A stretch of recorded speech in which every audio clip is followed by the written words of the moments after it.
If you're tired of the standard business and marketing fundamentals, frameworks, and funnels, you need a little mischief. Get ready to turn up the volume on the CEO Mischief Maker podcast, where you access conversations with seasoned business owners who have smashed through mindset barriers, innovated the standard boring business and marketing playbooks, and executed future-paced strategies with bleeding-edge tools and tactics to micro-fail their way into massive success and growth. We are Mindset Impact Strategic Catalysts helping innovative entrepreneurs focus. We are CEO Mischief Makers. Ready to make a little mischief?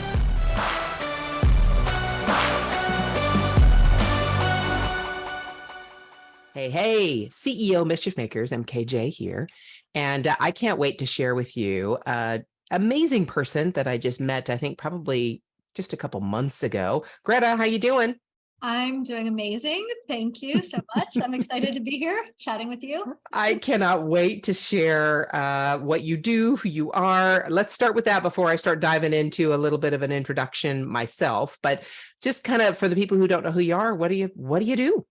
Yeah, well, I am an emotional and mindset coach, and I work with high-level entrepreneurs who are experiencing emotional struggles and possibly subconscious blocks within their business. And I help them to understand, what they're struggling with and to get a new perspective and how to transcend it, actually. So I'm just going to say this, every single time something isn't working or I think things aren't going well, I can always trace it back to a particular mindset or a particular thing that I'm avoiding or things like that. So I know we're going to get into that, but I've got to tell all the mischief makers out there. So Greta was so kind. We have a mutual friend, Sean, who introduced her to me, and she signed up for one of my task bots and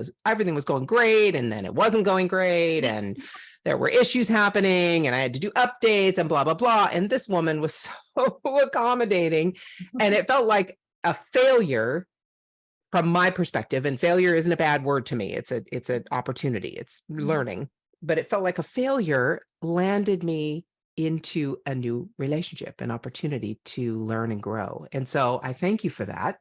And I'm telling people this because that's how it works sometimes. Greta was so kind and she's like, hey, this is what happens. Let's tell me how it's going. Let me know when things happen, when things change, and we just keep rolling with it, right?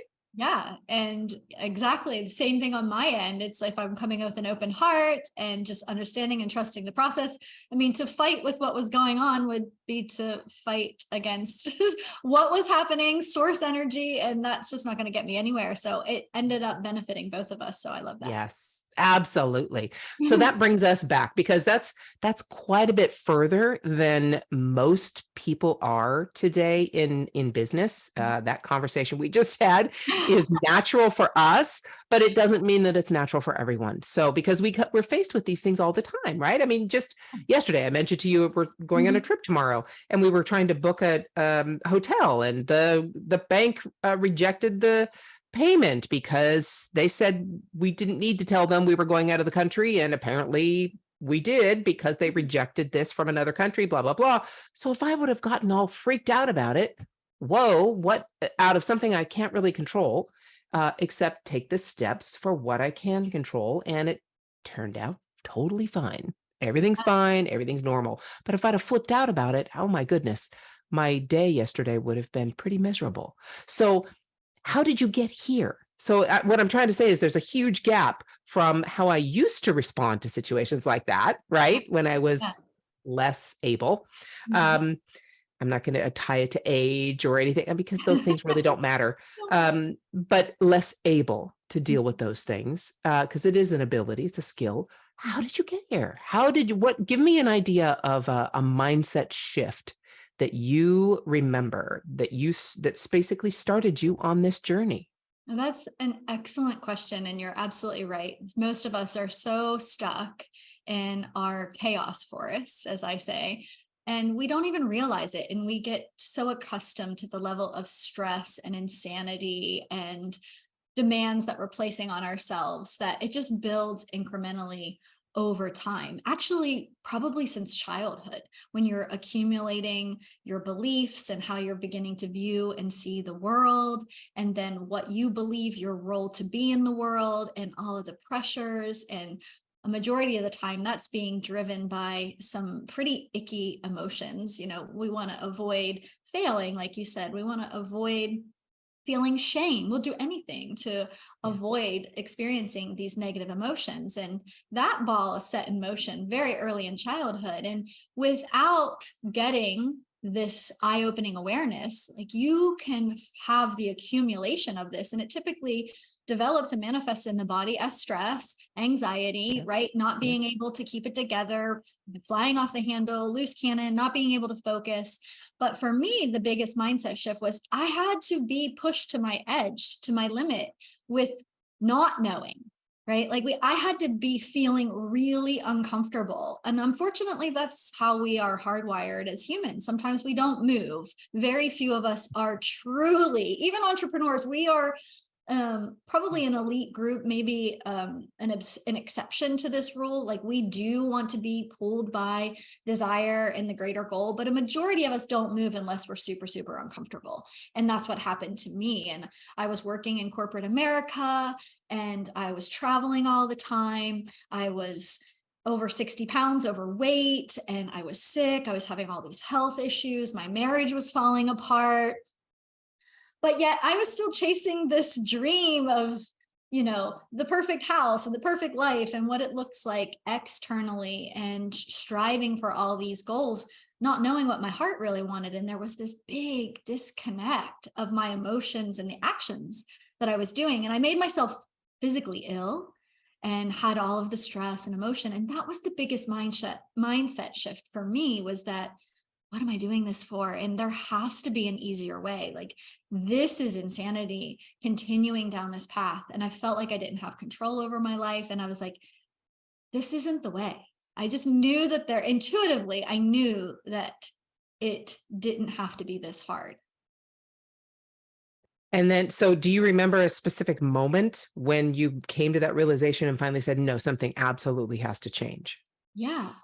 Actually, within a short time period in my life, about 30 days, I had made a decision to quit this high-level vice president. I was vice president of a publishing company, and I decided to step down and take a big pay cut to focus on myself, because I couldn't juggle the emotions and the stress. So I made this decision. And at the time, my marriage was on the rocks, and I was actually struggling with a lot of health issues. And so when I did that, when I made that decision, my now ex-husband, my husband decided to leave the marriage, like physically leave, because he was cheating on me and he couldn't continue, doing what he was doing. Long story short, after that, I took this job that I was supposed to, be able to stay at home and be able to work on myself. And it was a contract position. And this new company lost the contract, and I was completely out of a job entirely. For the first time that I could remember, I was going from this high paid, high profile job to not having a job. My husband just left. And then I also got diagnosed with a tumor. And all of this, okay. all of this happened Wow. in a short 30-day time period. And if that's not a big wake up call, and there was, I was like, I'm definitely doing something wrong here. Yeah. Yeah. And so wow. I was searching, right? I was searching, and I was in that space, and the answers started to come. And it was that intuitive feeling inside of me that something was off, something was right. I was not living in alignment. And therefore, there were a lot of things that were showing that, reflecting in my reality, mirroring to me what was truly just inside. So that was the big catapult to discovering what I do now today. Wow. Wow. Yeah. That talk about it's just to take all that in. Talk about just one after the other. Yeah. And because, but I have to say this because I agree with you. These were messages. I'm not saying anyone sent a message. They were Mhm. messages to you. Wherever you think they came from is your deal. But they were messages from your body, from your spirit, from your soul, from God, for whoever you think. And many people, we all get these messages. It doesn't mean we listen. Right. It really depends on when we're ready, and many times people go to their grave Mm. still getting these messages and not listening. Yes. We all know them. We all know them. Probably also love them. Mhm. So what made you change? I mean, it's almost like no job, no husband, feeling sick. It's kind of Mhm. like you don't change. Do you want to stay in that? No. So what made you actually, what's the first thing you did with that mindset shift of I have to change something to be in alignment? Yeah. What did you do? Well, the common denominator in all of those situations was me.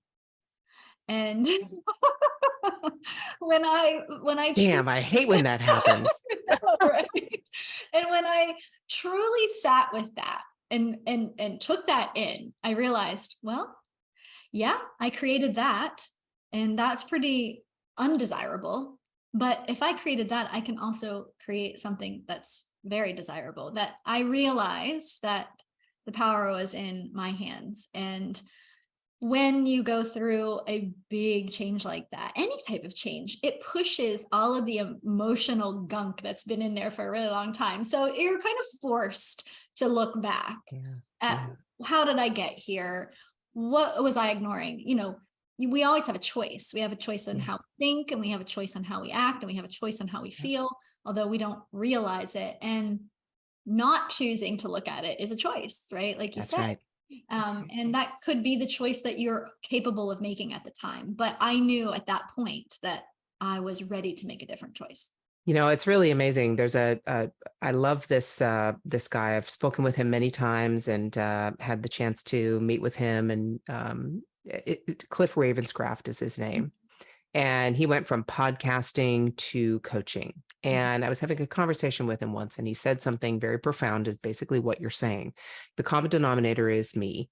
And taking that the next step, I could write a book. I'm an expert at getting to this place, the unhealthy place, the sick place, that place of yuck. Mm-hmm. I'm an expert at it, right? I could give you the step-by-step, play-by-play, blow-by-blow to get there. So I already know what that is, Mm-hmm. but that also means that I know what the opposite looks like. Exactly. So I can also be an expert at how not to be that.